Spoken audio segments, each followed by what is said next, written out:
Good morning. Is it still morning? Still morning. Feels like afternoon.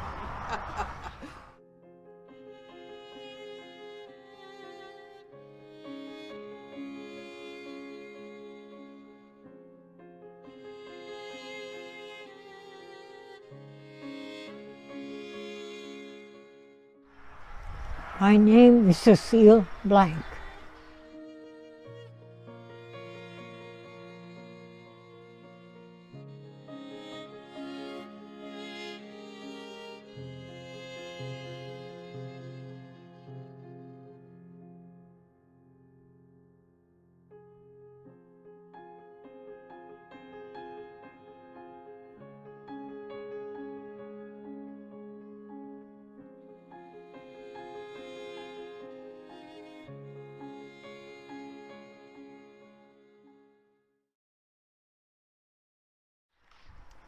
It's good to be here. It means a lot to me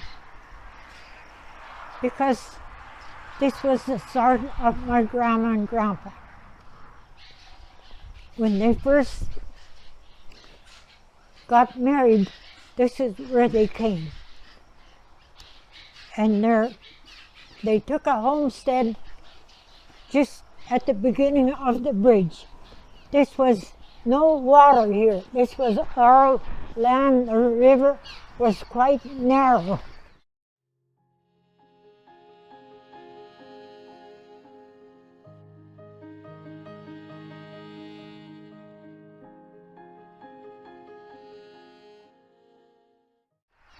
They had their log house quite a ways in, which you wouldn't see today because of the river being so wide. And why they came here is he had family here. My grandpa Leon had his brother Jerome, a sister Mary Elena, and William. William was here long before my grandfather. He was a mail carrier. He carried mail from here to Battleford, and someone else carried the mail from Swift Current to here. Then they transported it to Battleford, because Battleford didn't have no train. But Swift Current had mail in 1885, so that's how come you could get mail from Swift Current, bring it to the landing, and then take it to Battleford. So with him being newly married, this is a place he wanted to be. And after being here for a while, there was a retired policeman here wanting to build a house. His name was Goodwin. So it was in 1897, they started building this house. And my grandfather made the mortar, and the mortar was not cement. They made it out of stone, blasting stones, and he knew how to make the mortar.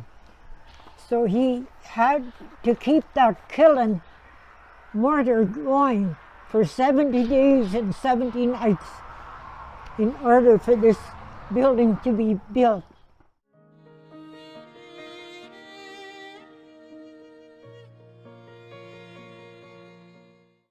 And there's lots of Métis that lived around the river, and they needed stones.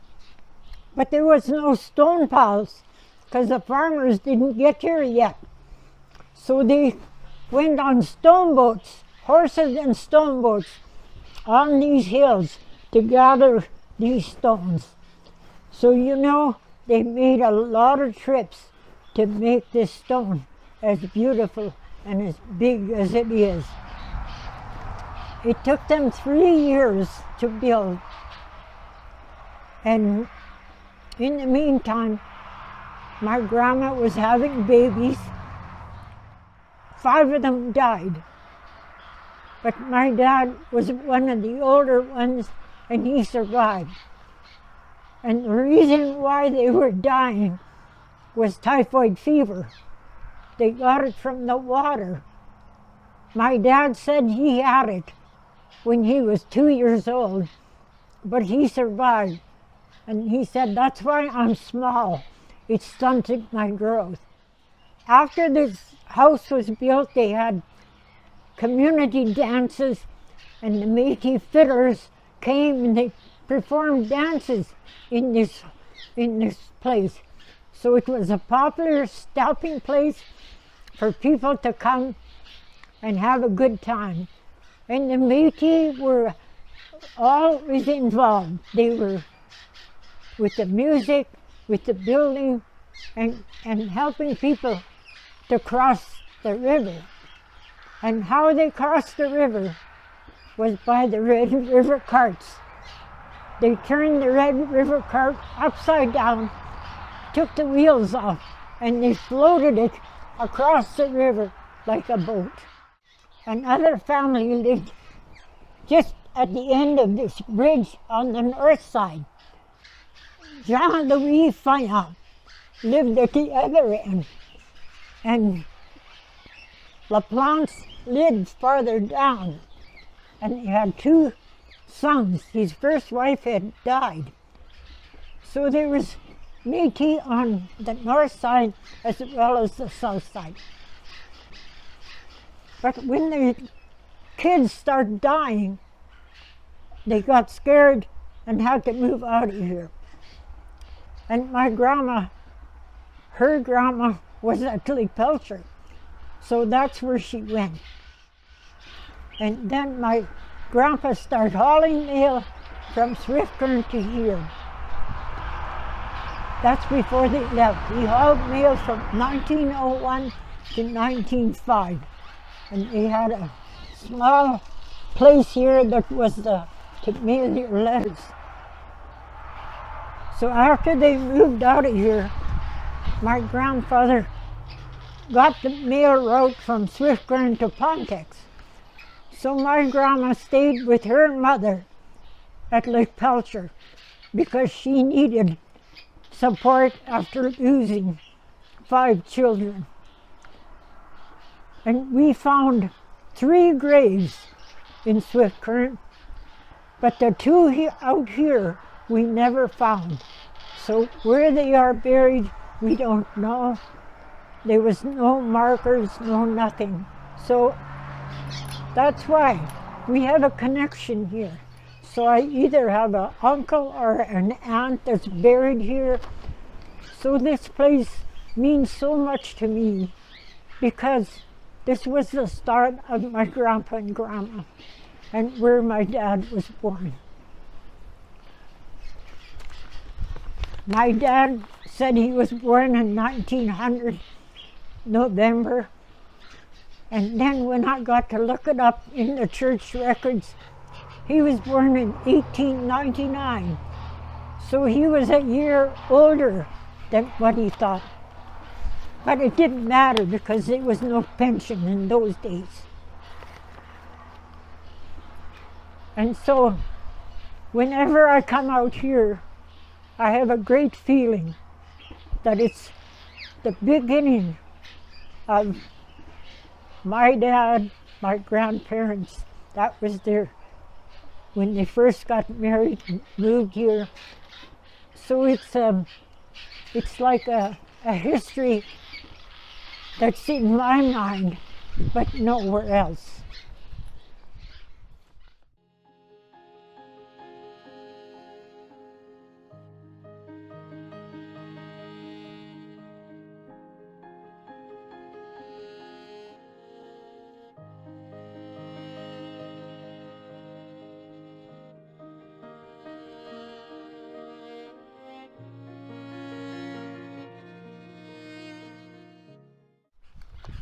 So when I come out here, I have a good feeling that my roots from my parents and grandparents are here. And that's why it's an important place. And this building has been here since 1900. And my grandpa was such a big part of it. And that a great feeling that there's still something somewhere that my grandpa had helped to build. As the years went by, the Métis got involved, and then they put this Red River cart here. And that was a good feeling, because that's what used to be around here. And then we decided to put a flag, a Métis flag, beside it, so that people would know that the river cart belongs to the Métis, and that flag is our flag. It's our national Métis flag.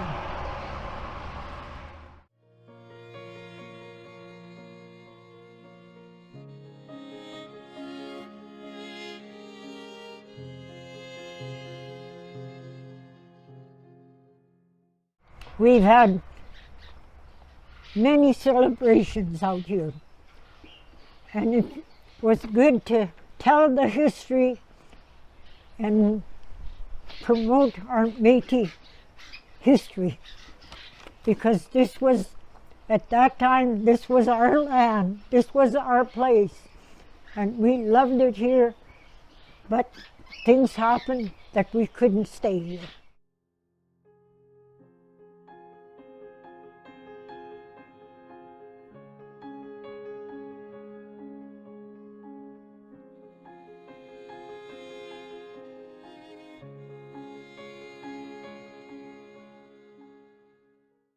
By 1905, by the time my grandpa left, all the Métis had left here. There was no more Métis here. And that's when the settlers start moving in, and that's when this house became a tourist attraction. They had a restaurant in here, and they would keep people overnight. And it was a real stopping place for people to come that were going to go across.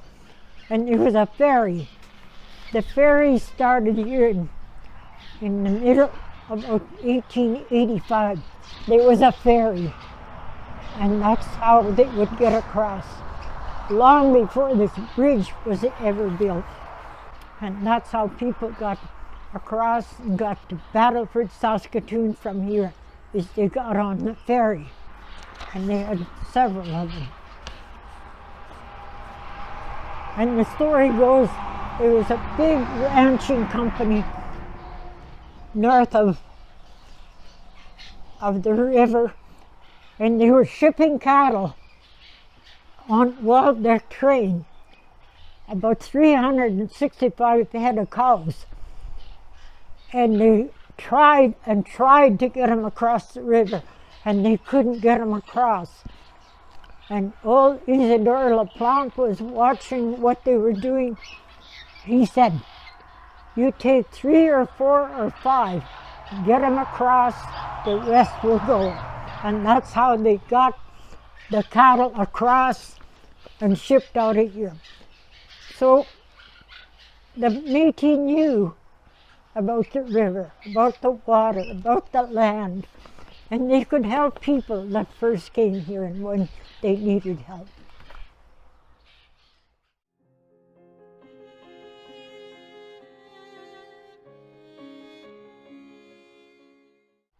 This LaPlante, all of a sudden he decided to get married, and he married a 16-year-old girl.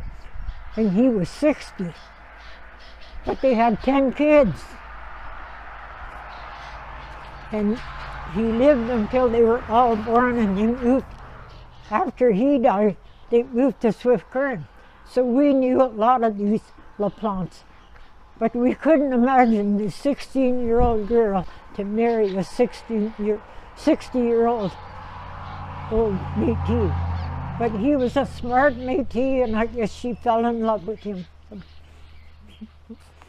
That was the history of the river too, that they first started out here, and when he died, then he died in 1926.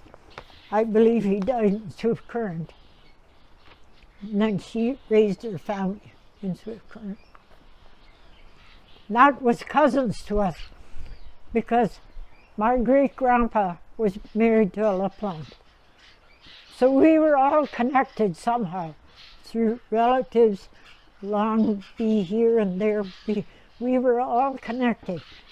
And that's why we felt we helped each other, we believed in each other, and that was such a good beginning for the Métis.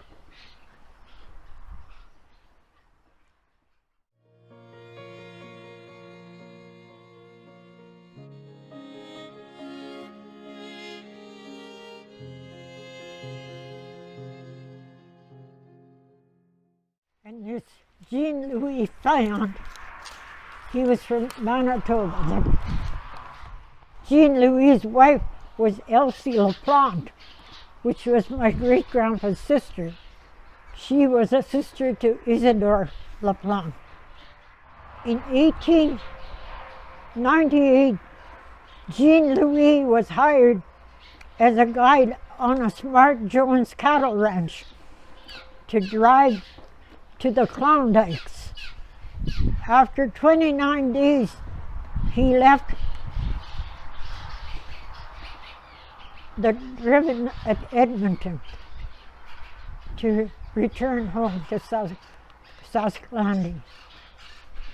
He was hired to go all the way to the Klondike, but after 29 days he'd had enough.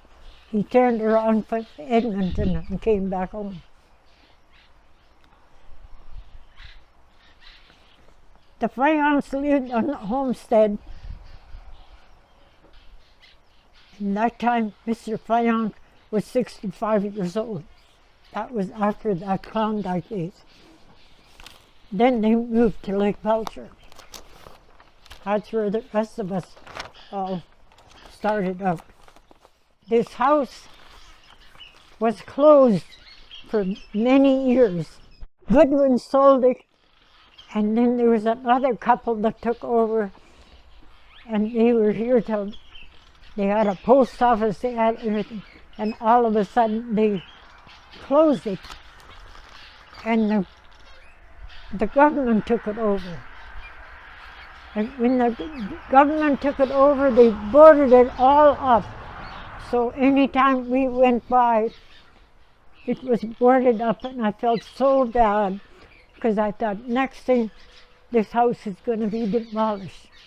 But all of a sudden, the government decided to restore it and fix it up.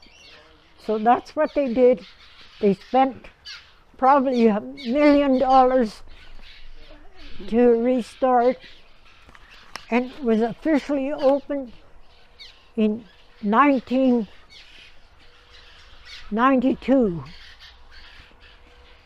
And the official opening was with government officials, RCMP, anybody that was connected to this landing, this house. And so I was invited as a special guest. And they didn't let anybody in the house except the special. There was only 3 of us.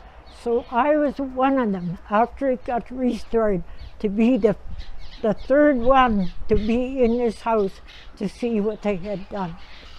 I felt so great that they included me, and I got a plaque that they gave me in honoring my grandpa.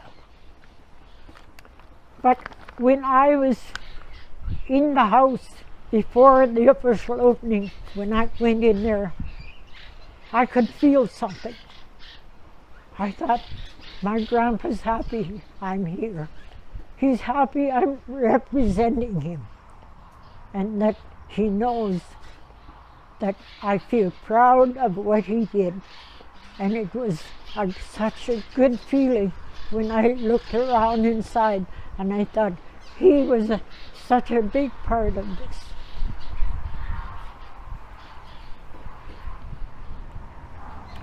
All this time, I couldn't tell that to my grandpa, because my grandpa died in 1949. That's before I started traveling. I never came here, so I didn't know a lot about what this. I learned from history about all the things that went here and went on.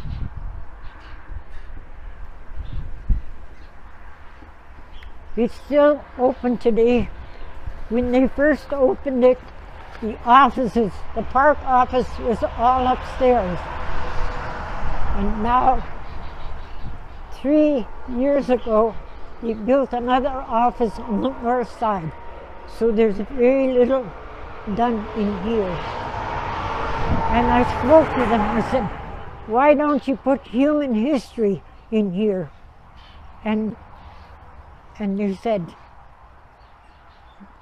there's no hurry. And I said, the government can spend $1 million, but they can turn around and don't care. I said, my fear when I drive past here and this place will be boarded up. I hope that never happens as long as I'm alive. But if we don't pursue and get them started to do more stuff in here, that's what's going to happen. So that's my thoughts and my fear of the future for here. I might not be here, but I hope and pray that this will continue and be here for another 100 years.